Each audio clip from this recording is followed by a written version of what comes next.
உள்ளதை உள்ளபடி நான் பாசிட்டிவாகவும் ரொம்ப சொல்ல விரும்பல, நெகட்டிவாகவும் ரொம்ப ப்ரொஜெக்ட் பண்ண விரும்பல. ஆனால் உள்ளதை உள்ளபடி என்ன நடந்துச்சுன்னு சொல்லலாம். ஃபஸ்ட்டு இந்தியன் ஏர்ஃபோர்ஸுக்கு ஒரு பெரிய சல்யூட்டுங்க. இது சாதாரணமான விஷயமே கிடையாது. பல்வேறு இடத்துல திருச்சி, அரக்கோணம், தாம்பரம் ஏர்பேஸு பயங்கரமாக ட்ரைனிங் பண்ணி ரிஹர்சல் பார்த்து, மெரினாவில் ஒரு டைம் ரிஹர்சல் பார்த்து, இன்றைக்கி சென்னையில் ஒரு பெரிய அளவுக்கு பயங்கரமாக ஒரு டிஸ்பிளே காமிச்சாங்க. கிட்டத்தட்ட 13 லட்சம் பேர் கலந்துக்கிட்டாங்க. இதில் world record, Limca world record பண்ணணுங்கிறதுக்காகவே சவுத் இந்தியாவில் மொதல் டைமாக இவ்வளோ பேர்த்த திரட்டி ஒரு பெரிய ஈவெண்ட்டாக பண்ணணும்னு நினச்சாங்க. இது 92வது வருஷம் இந்தியன் ஏர்ஃபோர்ஸ் டே. இது எதுக்காகன்னு பார்த்தீங்கன்னா, நம் நாட்டுக்காக ஏர்ஃபோர்ஸ் மூலியமாக உயிர் விட்டாங்கல்ல, அவங்களுக்கு இந்த டே டெடிகேட் பண்ணுறாங்க. ஒவ்வொரு வருஷமும் அக்டோபர் 8ஆம் தேதி இந்த டேவை செலிப்ரேட் பண்ணுவாங்க. ஆனால் இதுவே முதல் முறையாக ஒரு பெரிய வேர்ல்டு ரெக்கார்ட் பண்ணணும் அப்படின்ட்டு 13 லட்சம் பேர் அந்த மெரினா பீச்சில் மேலேருந்து பார்த்தீங்கன்னா வெறும் மக்கள் கூட்டமாக தான் இருக்கும். அது அங்கே மட்டும் கிடையாது, எல்லா ஸ்டேஷன்லேயும், அங்கே பக்கத்தில் ஸ்ட்ரீட்டில், மேலே பக்கத்தில் பில்டிங்கில், எல்லா பக்கமும் மக்கள் ஜோன்னு இருந்தாங்க. 1932 இந்தியன் ஏர்ஃபோர்ஸ் ஃபார்ம் பண்ணாங்க. 1933 இந்தியாவோட ஃபஸ்ட்டு ஃப்ளைட் கிளம்புச்சு. இப்போ பார்த்தீங்கன்னா மெரினா பீச்சில் 72 ஃப்ளைட்டு வச்சு பயங்கரமான டிஸ்பிளே பண்ணாங்க. இந்தியாவோட ப்ராமினன்ட் ஃப்ளைட்ஸ் ஜெட்ஸ் இந்த சுகாய், தேஜஸ், எம்ஐஜி, அபிநந்தன் மறந்துடக்கூடாது, ரஃபேல், அதுக்கப்புறம் ஹெலிகாப்டர்ஸ், ஹாவர்டு, இதெல்லாம் பார்த்தீங்கன்னா Akash Ganga sky diving team அமோகமான ஃபார்மேஷன் பண்ணாங்க. அதுக்கப்புறம் ஒரு ஏரோபட்டிக் டீம் இருந்தாங்க, சூரிய கிரண். அதுக்கப்புறம் ஹெலிகாப்டருக்குனே சராங் டீம், அவங்க சூப்பராக பண்ணியிருந்தாங்க. அமோகமான டிஸ்பிளே, கோஆர்டினேஷன், ஃபார்மேஷன், ஏகப்பட்ட விஷயங்கள் சூப்பராக இருந்துச்சு. ஏர்ஃபோர்ஸு பக்காவாக பண்ணாங்க. இவ்வளோ நேரம் ஐஏஎஃப்ல என்ன நடந்துச்சுன்னு சொன்னேன். கண்டிப்பாக இது நம்ம பாராட்டக்கூடிய விஷயந்தான். மறுபக்கம் மக்களுக்கு என்ன நிலைமை? மக்கள் இங்கேருந்து பார்த்தீங்கன்னா, நான் தாம்பரத்துலேருந்து போனேன். இங்கேருந்து வேளச்சேரியில் போய் வண்டி போட்டுட்டு அதுக்கப்புறம் போகலான்னு பார்த்தேன். வேளச்சேரி போனோம். அங்கே பார்த்தீங்கன்னா கிட்டத்தட்ட காலை 7 மணிலேருந்தே மக்கள் வந்து பார்த்தீங்கன்னா பயங்கர அமோகமான கும்பல். நீங்கள் பார்க்கவே முடியாது, அவ்வளோ கும்பல் இருந்துச்சு. ஒரு சில டைம் வந்து அந்த ரயில்வே ட்ராக்கை தாண்டி உளுந்துருவாங்களோ பயங்கர அச்சத்தில் கூட இருந்தாங்க. அதையும் மீறி அங்கே போனாங்க. அங்கேருந்து கொஞ்சம் தூரம் போனோம். எல்லாமே இந்த பிளாக்காக, அந்த திருப்பதி போனீங்கன்னா பிளாக்காக இருக்கும்ல, இங்கே என்ன ஷெட்டு கிடையாது, பட் பிளாக்காக வச்சுருந்தாங்க. மக்கள் அங்கங்கே போய் உட்காந்துக்கிட்டாங்க.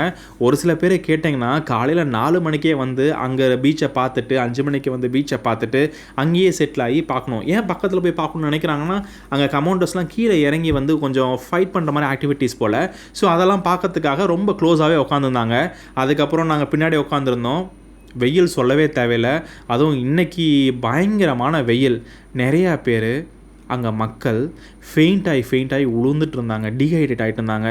சரி, இவ்வளோ பேர்த்த இன்வைட் பண்ணுறோம், 13 லட்சம் பேர்த்த இன்வைட் பண்ணுறோம், இதுக்கு ப்ராப்பரான அவேர்னஸ் கொடுத்துருக்கணும். ஒத்துக்கிறேன், மக்கள் நாம் வெயிலில் போகும்போது நாம் கரெக்டாக தண்ணி எடுத்துகிட்டு போயிருக்கணும், கேப் எடுத்துகிட்டு போயிருக்கணும். ஒரு சில பேர் கொடையோட வந்திருந்தாங்க, நிறைய பேர் கொடையோட வந்திருந்தாங்க, இதெல்லாம் ஃபைன். பட் இருந்தாலும் அந்த அவேர்னஸ் இன்னும் மக்களுக்கு கொடுக்கலையோ அப்படின்னு தோணுச்சு. நான் எதுவுமே நெகட்டிவாக சொல்லணும்னு நினைக்கல, கொஞ்சம் கேளுங்க என்னென்ன நடந்துச்சுன்னு நான் சொல்கிறேன். அப்புறம் பார்த்தீங்கன்னா அங்கே ஒரு பொண்ணு வந்து பக்கத்துலேயே மயக்கம் போட்டு விழுந்துட்டாங்க. தண்ணி தெளிக்கிறாங்க, ரொம்ப நேரம் பண்ணுறாங்க. அந்த பொண்ணு எந்திரிக்கவே இல்லை. எங்களுக்கு ரொம்ப பயமாகவே இருந்துச்சு. அதுக்கப்புறம் ஏதோ நல்ல வேலை அங்கே இருக்கவங்களாம் வந்து அங்கங்கே ஸ்வீட்டு கொடுங்க, அது கொடுங்க, சால்ட்டு கொடுங்க, அப்படி இப்படின்னு சொல்லிட்டு இருந்தோம். அப்புறம் ஏதோ ஒரு டாக்டர் வந்தாங்க, கரெக்டான ட்ரீட்மெண்ட் பண்ணாங்க. அந்த பொண்ணு வந்து மறுபடியும் எந்திரிச்சு உட்காந்துட்டாங்க. பட் அந்த ஒரு பொண்ணு மட்டும் கிடையாது, அது மாதிரி ஏகப்பட்ட இடத்துல ஏகப்பட்ட பேர் மயங்கி விழுந்துட்டு இருந்தாங்க. காரணம் டீஹைட்ரேஷன்.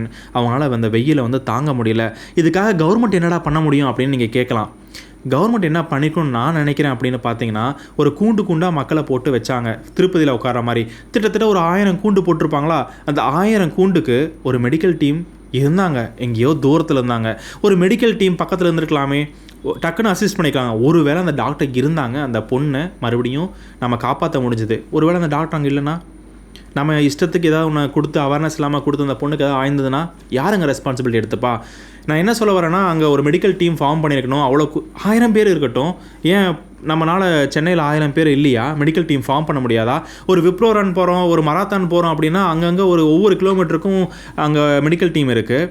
அதே மாதிரி நம்ம ஃபார்ம் பண்ணலாமே. அது ஒரு யூனிட்டாக பண்ணுறாங்க. இங்கே ஒரு கவர்மெண்ட் பண்ணது ஏன் பண்ணியிருக்க முடியாதா? அதை விடுங்க, பசங்க பாத்ரூம் போகணுன்னு சொல்கிறாங்க. கிட்டத்தட்ட நான் வந்து போகும்போது ஒரு 7:30 மணி இருக்கும் காலையில். 7:30 மணிலேருந்து 11 மணிக்கு தான் ப்ரோக்ராம் ஸ்டார்ட் ஆச்சு. பசங்களுக்கு பாத்ரூம் வருது அப்படின்னா எங்கெங்கே போகிறது? பாத்ரூம் எங்கேயோ கொண்டு போய் ஓரத்தில் வச்சுருந்தாங்க, அரேஞ்ச் பண்ணியிருந்தாங்க, இல்லைன்னு சொல்ல. அது கணக்குக்கா? தெரியல. அங்கே வச்சுருந்தாங்க குழந்தைங்க போகிறதுக்கு. அங்கே அந்த கேஜுக்குள்ளேயோ இல்லை அந்த கேஜு பக்கத்துலேயோ இல்லை. எதுக்காக அந்த கேஜு போட்டாங்கன்னு தெரியல. ஒரு ஆர்கனைஸ்டு க்ரௌடு ஃபார்ம் பண்ணணும் அப்படிங்கிறதுக்காக எனக்கு தெரியல. பட் இந்த மாதிரி விஷயங்கள்லாம் வந்து கவர்மெண்ட் பண்ணலை அப்படிங்கிறது தான் உண்மை. இப்போ எத்தனையோ பேர்த்துக்கு ஆப்பர்ச்சுனிட்டியும் கொடுத்துருக்கலாங்க. இப்போ ஒவ்வொரு பிளாக்குக்கும் அங்கே நிறைய பேர் வந்து ஜூஸ் கடை வச்சுருக்காங்க. அந்த மெரினா பீச்சில் அவங்களெல்லாம் நிறைய பேர்த்து காலி பண்ண சொன்னாங்க இந்த ட்ரைனிங்காக, இந்த ப்ரோக்ராமுக்காக. பட் அவங்களெல்லாம் கொண்டு வந்து இந்த கடைக்குள்ளே, அந்த கடையை சின்ன சின்ன கடையாக ஃபார்ம் பண்ணி ஒவ்வொரு இடத்துக்கும் போட்டிருந்தா நிறைய பேர் அந்த டீஹைட்ரேஷன்லேருந்து தப்பிச்சிருப்பாங்க, அந்த வெயில் சுட்டரிப்புலேருந்து தப்பிச்சிருப்பாங்க. சரி, ப்ரோக்ராம் முடிஞ்சது. அங்கேருந்து கிளம்பலான்னு பார்த்தா அங்கே அவ்வளோ க்ரௌடு, எல்லாம் ஒரே டைமில் கண்டிப்பாக போவாங்க. 13 லட்சம் பேர் வெவ்வேறு டைம்லேருந்து உள்ளே வந்திருப்பாங்க மெரினா பீச்சுக்குள்ளே. இப்போ 13 லட்சம் பேர் ஒன்றா வெளியே போகணும்னு நினைப்பாங்க. அப்படி இருக்கும்போது அங்கே அந்த ஆர்கனைஸ்டு அந்த கூண்டுலாம் போட்டு வச்சுருக்காங்க. அங்கே யாருமே கைடன்ஸ் அங்கே இல்லைன்னு தான் சொல்லணும். அவங்கவுங்க அங்கங்கே போனாங்க. அங்கே வெயில் நிறைய பேர் அங்கங்கே உக்காந்துட்டாங்க. நிறையா பேர் மயக்கம் போட்டாங்க. கிட்டத்தட்ட 100 பேர்த்துக்கு மேலே கண்டிப்பாக மயக்கம் போட்டிருப்பாங்க நான் சொல்கிறேன். ஏன்னா ஏகப்பட்ட ஆம்புலன்ஸ் எங்கே போச்சு. ஆம்புலன்ஸுக்கு தனியாக வழியெல்லாம் விட்டு அரேஞ்ச் பண்ணியிருந்தாங்க. கண்டிப்பாக இதெல்லாம் வாழ்த்துக்கள் தான். பட் இருந்தாலும் அவ்வளோ ஆம்புலன்ஸ் போச்சுன்னா எவ்வளோ பேர் மயக்கம் போட்டிருப்பாங்க, எவ்வளோ பேர் அஃபெக்ட் ஆகிருப்பாங்க. மக்களுக்கு ஒழுங்காக அவேர்னஸ் கொடுக்கல, ப்ராப்பரான மெடிக்கல் ஃபெசிலிட்டி அங்கே பக்கத்துலேயே இல்லை. எங்கேயாவது பக்கத்தில் போய் கூப்பிடணும் தான் இருக்குது. அந்த பொண்ணு விழுந்தது கூட நாங்கள் ட்ரை பண்ணோம், ஏதாவது மெடிக்கல் டீமை கூப்பிடலாம் தான் பார்த்தோம், யாருமே கிடைக்கல. பாத்ரூம் வசதி உள்ளேயே இல்லை, அரேஞ்ச் பண்ணியிருக்கலாம்.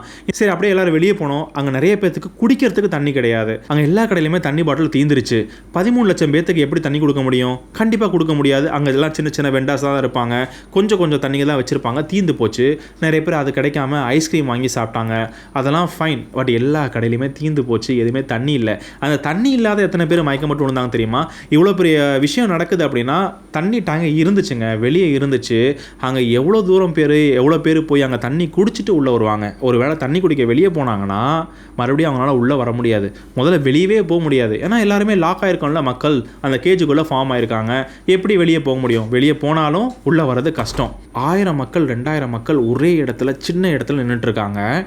எதுக்காக? ட்ரெயினுக்காக, அந்த ஃபஸ்ட்டு பேட்ச் கிளம்புறதுக்காக. அப்போ இருந்தும் ட்ரெயின் வந்து 1 மணி நேரத்துக்கு வரவே இல்லை. 1 மணி நேரத்துக்கு ட்ரெயினே வரல.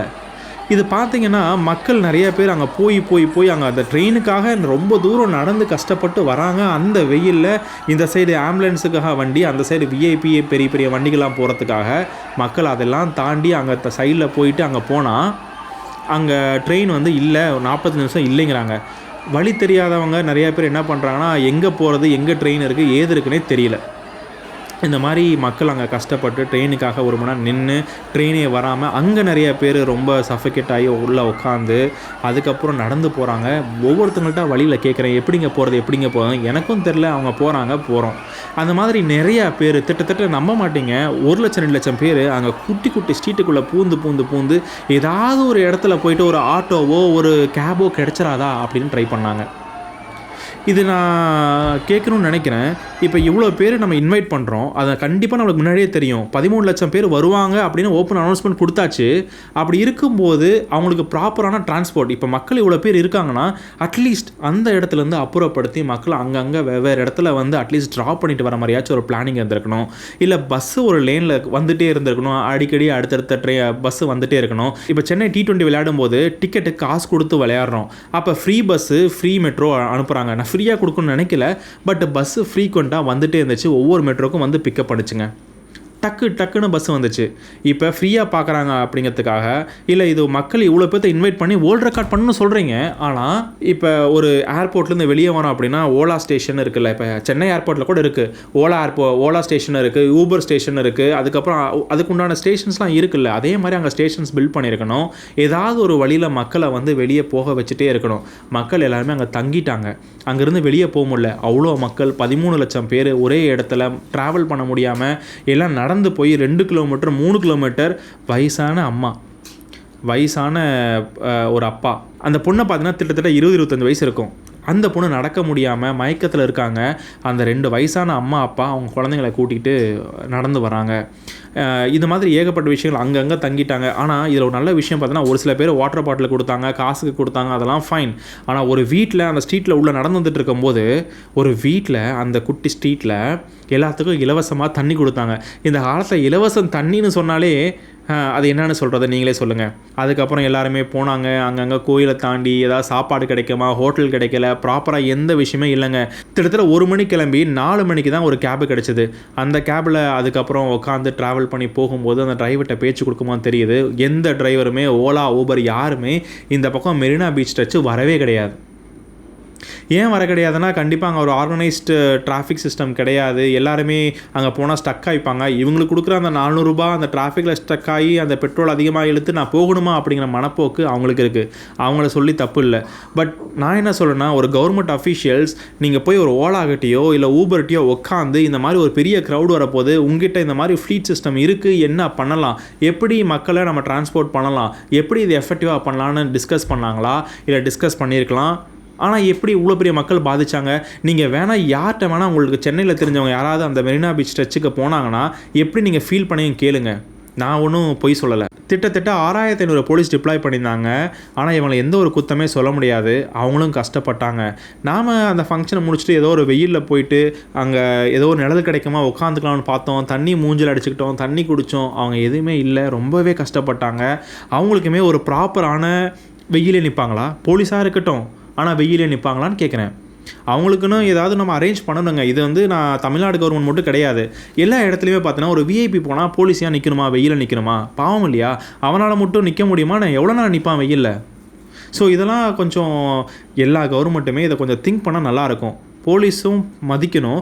அந்த இடத்துல வரும்போது ஒரு நல்ல ஒரு விஷயமே பார்த்தேன். அங்கே போலீஸுக்காக சாப்பாடு வச்சுருப்பாங்கள்ல, அது ஏதோ கொடுக்க முடியல போல். ஏகப்பட்ட சாப்பாடு மிச்சமாயிருந்து அங்கே வர மக்கள் சாப்பாட்டுக்கு கஷ்டப்பட்டு போகிற இடத்துலலாம் சாப்பாடு கேட்டு அந்த போலீஸ் அந்த சாப்பாடை கொடுத்தாங்க.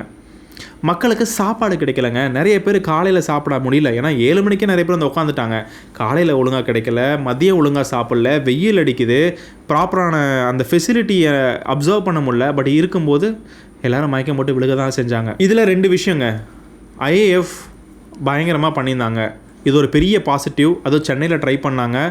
வேர்ல்டு ரெக்கார்ட் பண்ணணும்னு நினச்சாங்க. 13 லட்சம் பேர்த்த இன்வைட் பண்ணது தப்பு கிடையாது. ஆனால் அந்த 13 லட்சம் பேர்த்த இன்வைட் பண்ணதுக்கு என்ன மாதிரி ஃபெசிலிட்டிஸ் வச்சுருக்கணும், என்ன மாதிரி மேனேஜ்மெண்ட் இருந்திருக்கணும், பிளானிங் இருந்திருக்கணும், இதெல்லாம் கொஞ்சம் யோசிக்கணும். இது ஏன் நான் வந்து இப்போ நான் பேசுகிறனால எதுவுமே மாறப்போகிறது கிடையாது. ஆனால் இந்த வீடியோவை யாராவது ஒருத்தர் அந்த டீமில் அந்த ஆஃபீஸஸில் ஒருத்தர் பார்த்தாங்கன்னா கண்டிப்பாக இந்த நெக்ஸ்ட் டைம் இதை பண்ணணும் அப்படின்னு நினைப்பாங்கள்ல, அது போதும் இந்த வீடியோவோட முயற்சிகள். நான் தமிழ்நாடு கவர்மெண்ட்டையும் நெகட்டிவாக சொல்ல விரும்பலை. ஏகப்பட்ட ஏற்பாடுகள் பண்ணியிருந்தாங்க. இருந்தாலும் இந்த மாதிரி விஷயங்கள்லாம் கண்டிப்பாக அவங்க டேக் கேர் பண்ணிக்கணும்.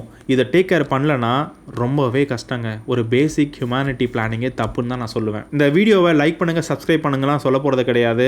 நீங்கள் எப்படி இந்த விஷயத்தை பார்க்குறீங்க அதை பேசுங்க. அந்த ஃப்ளைட்ஸ்லாம் பார்க்கறதுக்கு அவ்வளோ அமேசிங்காக இருந்துச்சு. எல்லா ஃப்ளைட்ஸும் பார்க்க முடிஞ்சது.